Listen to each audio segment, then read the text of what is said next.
L'histoire du chevalier Cœur d'Or. C'est la nuit. Tout est calme au château de Hautecœur. Il fait un froid de canard sur le chemin de ronde. Quelques gardes grelottent et d'autres s'assoupissent. La lune fait scintiller des nappes de neige.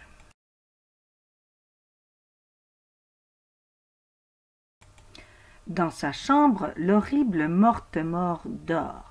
Il ronfle. Par moments, il sourit en rêvant. On aperçoit l'ombre noire de ses dents. Tout en haut du donjon, Galinette de Hautecœur sanglote.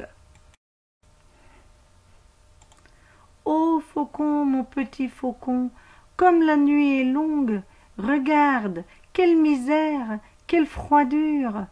Notre royaume n'est plus que ruine depuis que Mortemort s'est emparé du château de mon père. Moi je serais ce soir même mariée à Mortemort. Qui envierait mon sort? Mon père ne reviendra-t-il jamais? Voilà déjà 20 jours qu'il est parti à l'autre bout du royaume s'occuper d'une importante affaire. Il ne sait pas ce qui l'attend à son retour. Je t'en prie, ô mon faucon, ne vois-tu rien venir? Penché à la fenêtre, coincé derrière les barreaux, le faucon hoche tristement la tête. Galinette se jette sur son lit en pleurant. Dehors, rien ne bouge, tout semble engourdi, pas de bruit, le matin pointe juste son nez. Brusquement, la porte s'ouvre. C'est Mortemort. Princesse Galinette, il est temps de vous préparer. Je veux que vous soyez ce soir la plus belle des mariées. À bas les Hautecœur et vive les Mortemort. Ha ha ha! Même après son départ, son rire diabolique résonne dans tout le donjon. À force de pleurer, Galinette n'a presque plus de larmes. Elle entend alors une voix derrière elle. « Princesse Galinette, séchez vos larmes. Je suis Cœur d'Or, le fils de Mortemort. Je ne supporte plus la méchanceté de mon père. Suivez-moi, je vais vous guider par les souterrains, vous serez bientôt libre. Nous irons prévenir votre père du mauvais tour que lui a joué le mien. »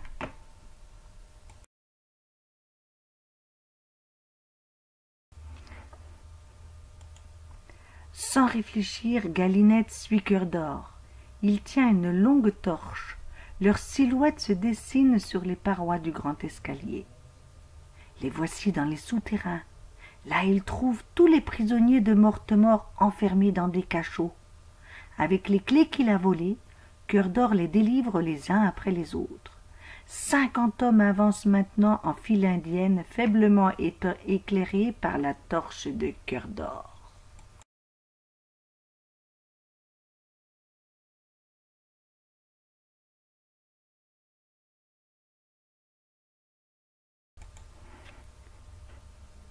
Après une longue traversée dans un tunnel secret, il débouche à l'arrière du château, au cœur d'une épaisse forêt.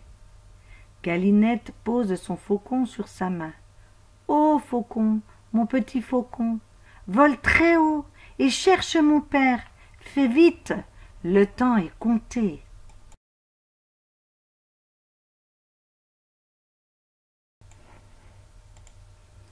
Le faucon survole les monts et les plaines, les rivières et les sources, les collines et les vallées. Il est épuisé. À l'horizon, il aperçoit enfin le casque du seigneur de Hautecœur. Sur son cheval, la tête haute, suivi de ses gardes, Hautecœur se dirige vers son château, sans savoir ce qui l'attend.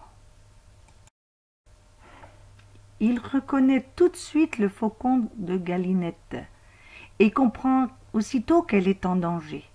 Il galope comme un fou sur les petits sentiers, évitant comme il peut les branches des arbres qui manquent de le faire tomber.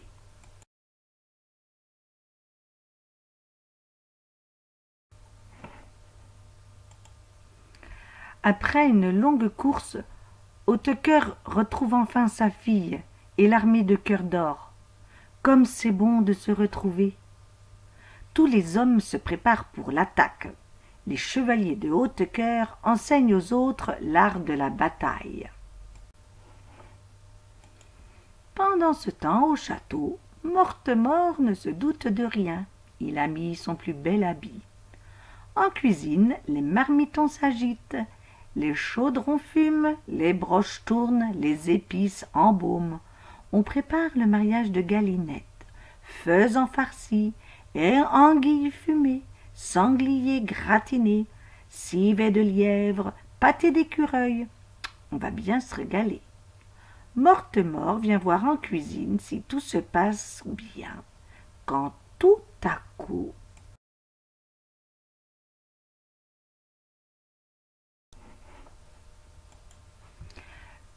Sabots de chevaux, hennissements, hurlements, raquis d'étals, cavaliers qui dévalent, coups d'épée, mains coupées, blessures. Le château est attaqué.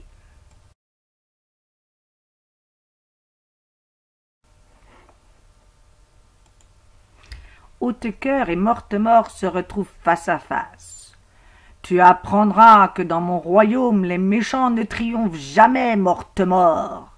Il l'embroche avec son épée et l'enferme dans un tonneau d'eau. Il se tourne alors vers Cœur d'Or. « Viens ici, Cœur d'Or. Tu as sauvé l'honneur de ta famille et de la mienne. Je te fais chevalier. Je te donne ma fille en mariage et mon château en héritage. Et maintenant que la vraie fête commence. »